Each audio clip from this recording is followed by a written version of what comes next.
Under the bright lights of college basketball, few names have ever burned quite as brightly as Jimmer Fredette.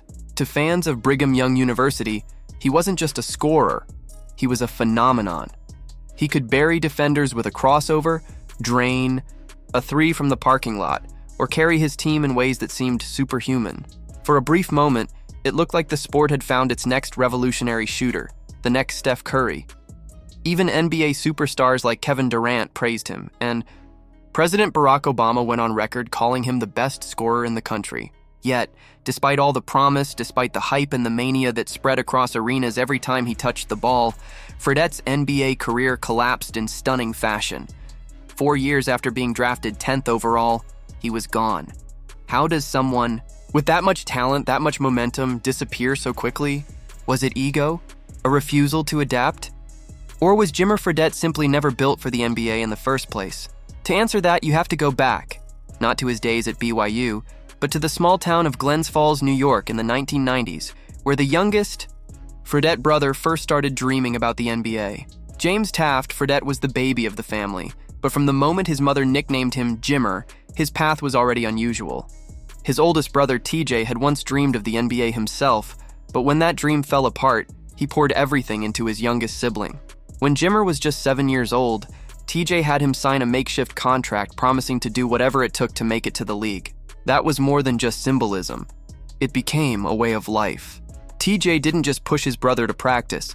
He threw him into situations no other kid his age would face. Through his connections at a local prison, he brought Jimmer to run full court. Games against inmates, forcing him to face older, stronger men in hostile environments where every bucket had to be earned. By the time he was a teenager, Fredette was already battle-hardened, built to play with a chip on his shoulder, and it showed. At Glens Falls High School, he wasn't just another standout. He was a scoring machine, finishing his senior year with over 2,000 career points and averaging nearly 32 per game. He committed to BYU, where he expected to keep climbing toward the NBA. But when he arrived, he hit a wall many future stars know too well: the bench. Jimmer wasn't handed anything. He had to wait his turn, grind through practices, and bide his time. But when his junior year arrived, everything changed. On December 22, 2009, against Nevada, Jimmer Fredette lit up the court with a confidence no one had seen before. It wasn't just that he scored, it was the way he did it. Slashing to the rim, hitting impossible shots, burying defenders under a barrage of threes. He finished with 33 points that night, his new career high, and just 6 days later, he shattered it again with 49 points against Arizona. That performance not only set a new arena record, it announced that Jimmer Mania had officially begun. Still, for all the highlights, the NBA wasn't sold. Scouts shrugged at the idea of a 6'2" guard from BYU dominating professionals. But Fredette kept answering every challenge. In the 2010 NCAA tournament, he dropped 37 points on the Florida Gators, carrying BYU to its first tournament win in nearly 2 decades. Coaches like Billy Donovan compared him favorably to John Wall, the eventual #1 pick. Yet draft boards stayed quiet. If he wanted to fulfill that contract he signed for his brother all those years ago, his senior season would have to be legendary. And legendary it was. Jimmer put up 43 points against Kawhi Leonard's undefeated San Diego State squad, ending their perfect run and cementing himself as the face of college basketball. He scored 52 in the Mountain West tournament. The President of the United States sang his praises. He led the nation in scoring. By the end of the year, he was the consensus National Player of the Year, and BYU was in the Sweet 16. Jimmer Mania wasn't just real, it was unstoppable. When Sacramento drafted him 10th overall in 2011, it felt like the beginning of a new era. Fans imagined him bombing threes the way Curry was beginning to do in Golden State. And in his preseason debut, he delivered, scoring 21 points and showing flashes of the same brilliance from college. But the NBA was cruel. His coach, Paul Westphal, who believed in him, was quickly fired.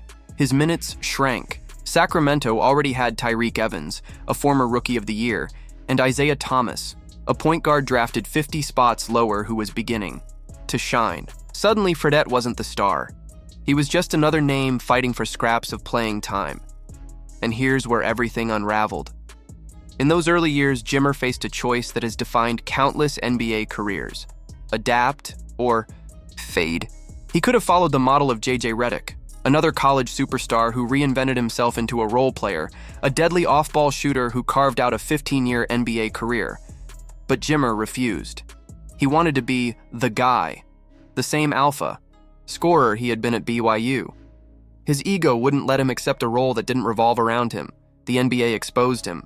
At 6'2", he was too small to guard shooting guards and too slow to keep up with the league's quickest point guards. Coaches couldn't trust him defensively, and while he still had moments, 20 points off the bench here, a 24-point explosion. Against the Knicks there, he couldn't replicate his college dominance. By the time Sacramento bought out his contract, Jimmer mania had already begun to fade.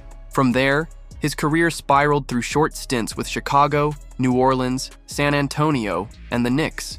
Each time, the story was the same. Flashes of scoring, brilliance drowned out by defensive liabilities, and an unwillingness to adapt. Eventually, the NBA shut its doors on him, but Jimmer's story didn't end there. In the D-League, he rediscovered his rhythm, dropping 37 points in his debut and winning All-Star MVP. Overseas, he became a star again, dropping 70 points in China and earning the nickname the Lonely Master. He even earned another brief NBA comeback with the Phoenix Suns where, in a cruel twist of irony, he finally showed a willingness to play off the ball, the exact role that might have saved his career years earlier.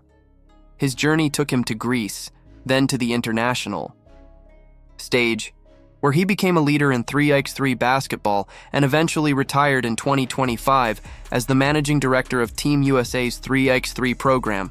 Jimmer Fredette never became the next Steph Curry. He never reached the heights his college legend promised, but he carved out a career, a story full of highs and lows, brilliance and stubbornness, ego and redemption. And maybe that's why his story still fascinates us.